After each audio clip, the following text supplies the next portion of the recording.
Victimología. Relaciones criminal y víctima. Alumna Getsemanit Peñalosa Pureco. Docente José Antonio Álvarez Parra. Introducción. La victimología y el derecho penal han repercutido en la visión sustantiva del delito para enfocarse en la interacción que da origen a las relaciones víctima-criminal. Es importante comprender que el acto delictivo no ocurre de manera espontánea, sino es el resultado de un dinamismo social y psicológico donde los roles a menudo se entrelazan. En este sentido, resulta fundamental distinguir entre la pareja penal, que analiza el binomio de quien agrede y quien padece la agresión, y la pareja criminal, donde la unión de voluntades e intereses se orienta hacia la coautoría del ilícito. Esta distinción permite identificar con precisión la naturaleza de la participación y la responsabilidad en el iter criminis, es decir, el camino del delito. La relación víctima-criminal se sustenta en percepciones cruzadas que definen la ejecución y el impacto del delito. Por un lado, la percepción del criminal por su víctima suele estar marcada por una visión de poder, o en casos más complejos, por distorsiones afectivas de supervivencia. Por otro, la percepción de la víctima por parte del criminal frecuentemente implica procesos de deshumanización o cosificación necesarios para neutralizar la culpa. Sorprendentemente o inesperadamente, el estudio de estas figuras revela profundas similitudes entre el criminal y la víctima, quienes a menudo comparten entornos de vulnerabilidad, trayectorias de violencia previa y estigmatización social, configurando lo que la doctrina denomina el traslape víctima-victimario, es decir, la relación estrecha entre la experiencia de ser víctima de un delito y la posterior o simultánea acción de cometer un delito. Finalmente, el abordar estos fenómenos exige el uso de técnicas de investigación jurídica rigurosas que integren tanto el análisis dogmático y documental de la norma, así como las jurisprudencias y diversos métodos empíricos que permitan capturar la realidad de la existencia de estas dos figuras en el sistema judicial. Relaciones criminal y víctima. Las relaciones entre el criminal y la víctima son el objeto central de estudio de la victimología. Esta disciplina analiza cómo interactúan estas dos figuras antes, durante y después del acto delictivo. Esta relación no es estática, implica una dinámica compleja denominada iter victimae, que se traduce como el camino de la víctima, que se cruza con el iter criminis, que es el camino del criminal. Dependiendo del conocimiento previo y la interacción entre las partes, las relaciones se clasifican generalmente en víctima desconocida. No existe un vínculo previo. La elección suele ser azarosa o basada en la oportunidad. Por ejemplo, un robo en la calle. Víctima conocida. Existe una relación preexistente, ya sea de amistad, familiar o profesional. En estos casos, el delincuente suele aprovechar la confianza o la proximidad. Por ejemplo, la violencia doméstica. Relación unilateral. Solo el autor conoce a la víctima, por ejemplo, una planificación dirigida. La pareja penal y la pareja criminal. La pareja penal es un término acuñado por el criminólogo Benjamin Mendelssohn para definir la relación dinámica y estrecha que existe entre el criminal y la víctima entre la comisión de un delito. Este concepto revolucionó la criminología clásica al proponer que el delito no es solo un acto unilateral del delincuente, sino el resultado de una interacción donde la víctima también puede desempeñar un papel activo. Algunos de los principales aspectos de esta pareja son: binomio indisoluble. Se sostiene que no hay victimario sin víctima ni víctima sin victimario. Ambos son los protagonistas necesarios del hecho delictivo. Correlación de culpabilidad. Mendelssohn planteó que existe una relación inversamente proporcional de culpa. En algunos casos, cuanta más participación o provocación tiene la víctima, menor es la responsabilidad relativa del autor desde un análisis victimológico. Para analizar a la pareja penal, Se suelen considerar 3 factores principales. El conocimiento, si existía un vínculo previo o si son desconocidos entre sí. La actitud, si la víctima fue pasiva, resistente, cooperadora o provocadora. La percepción, cómo se ven y se influyen mutuamente durante el iter criminis, es decir, el camino del delito, y el iter victimae, que es el camino de la víctima. La pareja criminal. Se refiere a la asociación de 2 personas que actúan juntas como sujetos activos para cometer un delito. Ambos integrantes tienen intereses homogéneos y colaboran para lograr un fin delictivo común. Las principales características de la pareja criminal son las siguientes. Alianza emocional o intelectual. A menudo existe un vínculo afectivo o un pacto que cohesiona a ambos participantes en la violencia o el crimen. Roles diferenciados.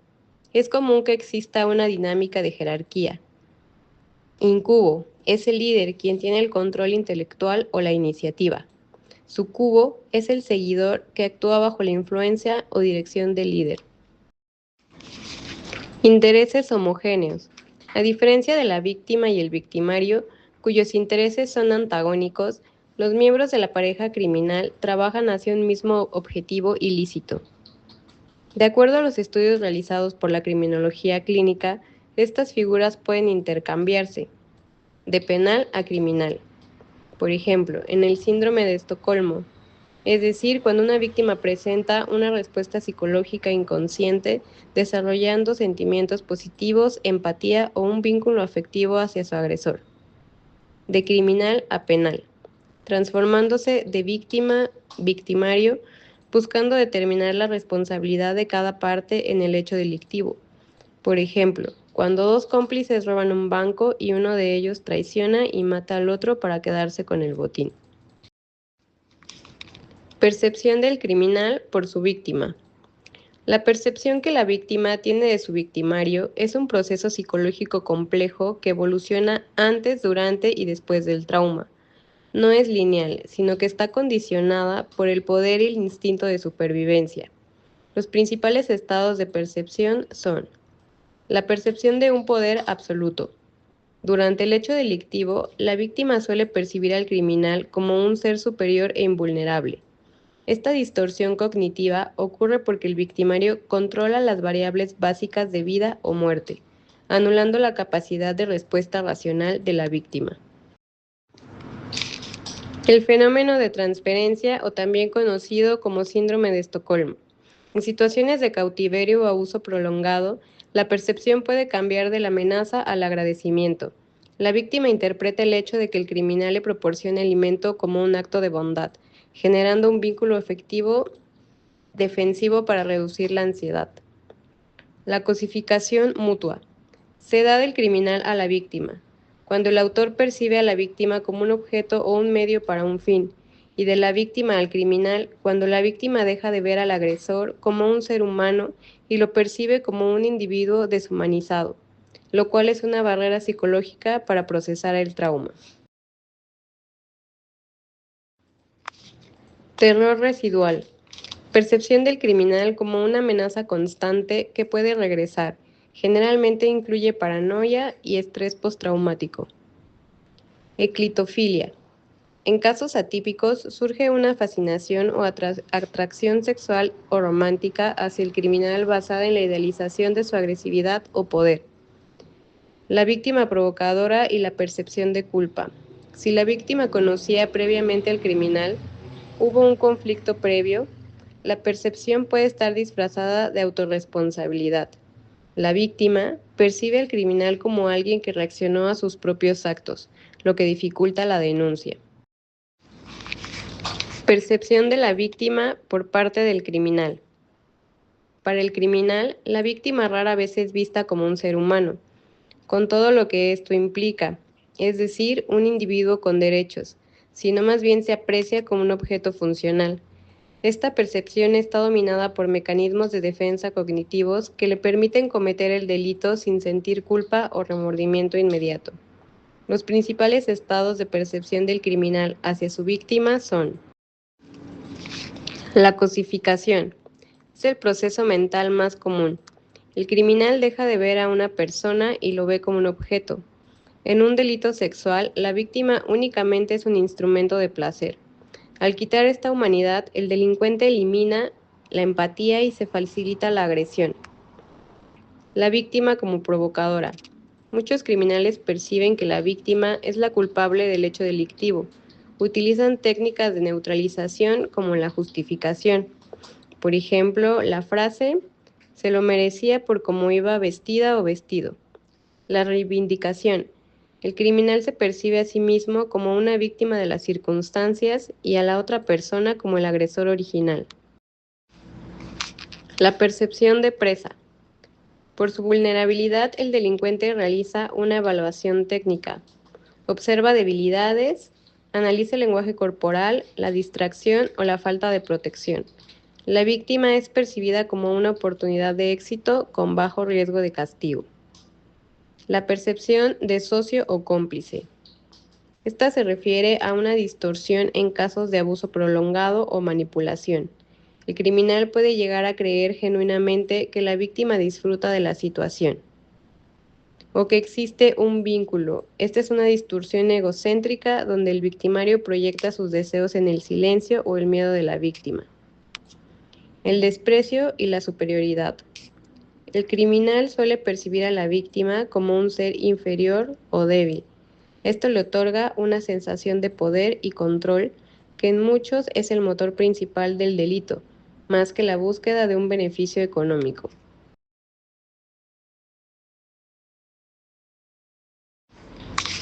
Similitudes entre criminal y víctima. Aunque parezcan opuestos, se ha identificado similitudes biográficas y psicológicas que a menudo comparten el criminal y la víctima, como son vulnerabilidad social. Ambos suelen provenir de entornos con marginación, falta de educación o de estructuración familiar. El contexto que empuja a uno a delinquir es el mismo que expone al otro a ser victimizado. Antecedentes de violencia. Este fenómeno es común entre la víctima y el victimario. Muchos criminales fueron víctimas de abuso en la infancia y muchas víctimas, al intentar defenderse o por sufrir algún trauma, terminan cometiendo actos delictivos. Factores de riesgo compartidos. El consumo de sustancias como el alcohol y las drogas, la presencia de trastornos mentales, son rasgos que han aumentado tanto la probabilidad de agredir como la de ser agredido, debido a la disminución de frenos inhibitorios o de autoprotección. Estigmatización. Tras el delito, ambos sufren un proceso de etiquetamiento social. El criminal es rechazado por su acto delictivo cometido y la víctima a menudo es señalada o revictimizada por su entorno, dificultando en ambos casos la reintegración. Pertenencia al mismo entorno. En delitos de proximidad, ambos suelen compartir el mismo espacio geográfico, nivel socioeconómico e incluso círculos sociales, lo que facilita la interacción de la denominada pareja penal. Técnicas de la investigación. Las técnicas de investigación jurídica son las herramientas y procedimientos sistemáticos que permiten recopilar, analizar y organizar información para generar conocimiento científico dentro del derecho. Se dividen principalmente en técnicas documentales o indirectas. Son las más utilizadas en el ámbito académico y dogmático. Se basan en el estudio de información ya existente registrada por terceros, como la investigación bibliográfica, consulta de libros, tratados y manuales de doctrina jurídica, investigación legislativa, análisis de leyes, códigos, reglamentos y tratados internacionales, así como la investigación jurisprudencial, estudio de las sentencias y criterios emitidos por los tribunales. Técnicas empíricas o directas. Buscan obtener información directamente de la sociedad y cómo se aplica o afecta el derecho en la práctica. Estas se dan a través de la observación, es decir, un registro visual de fenómenos jurídicos como la dinámica en audiencias orales o el comportamiento de sujetos en instituciones. Entrevista, diálogo con expertos, por ejemplo, juristas o jueces, o personas involucradas en un conflicto para obtener testimonios u opiniones cualitativas. Encuestas. Es la aplicación de cuestionarios estructurados para obtener datos cuantitativos sobre la percepción de las leyes o el sistema judicial. Métodos complementarios. Para procesar la información obtenida, se aplican diversos métodos de análisis. El método comparado. Este contrasta sistemas jurídicos de distintos países o épocas para identificar mejoras o similitudes. Método dogmático. Este se centra estrictamente en el análisis de la norma vigente y su interpretación. Método exegético. Se basa en la interpretación literal de los textos legales conforme a la intención original del legislador. Análisis y síntesis. Es la descomposición del problema jurídico en partes para luego integrarlas en una conclusión general. Conclusión. El estudio integral de las relaciones criminal y víctima permite al jurista reconocer que el delito es un fenómeno de interacción humana profundamente compleja. La distinción entre la pareja penal como unidad de análisis del conflicto y la pareja criminal como forma de coparticipación delictiva resulta esencial para una correcta tipificación y para la individualización de la pena. Asimismo, comprender la relación víctima-criminal desde sus dimensiones subjetivas revela cómo la percepción del criminal por su víctima y la correlativa percepción de la víctima por parte del criminal no son solo estados psicológicos, sino elementos que pueden condicionar la veracidad del testimonio, la configuración de agravantes o la existencia de causas de exclusión del delito. Por otro lado, el reconocimiento de las similitudes entre el criminal y la víctima, particularmente en contextos de marginación o violencia, obliga al Estado a ejercer un derecho penal puramente retributivo, hacia una justicia restaurativa que considere el trasfondo social de ambos protagonistas. Este análisis no sería posible sin la implementación de las técnicas de investigación jurídica, que armonicen la interpretación normativa con el estudio empírico de la realidad victimológica. En última instancia, la eficacia del sistema judicial depende también de la capacidad del profesional del derecho para interpretar estas dinámicas, no como roles aislados, sino como un binomio cuya comprensión es clave para lograr la reparación integral del daño y la prevención del delito, garantizando así un marco legal más humano, científico y coherente con las exigencias de la sociedad.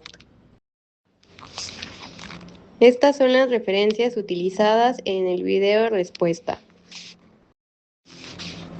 Gracias.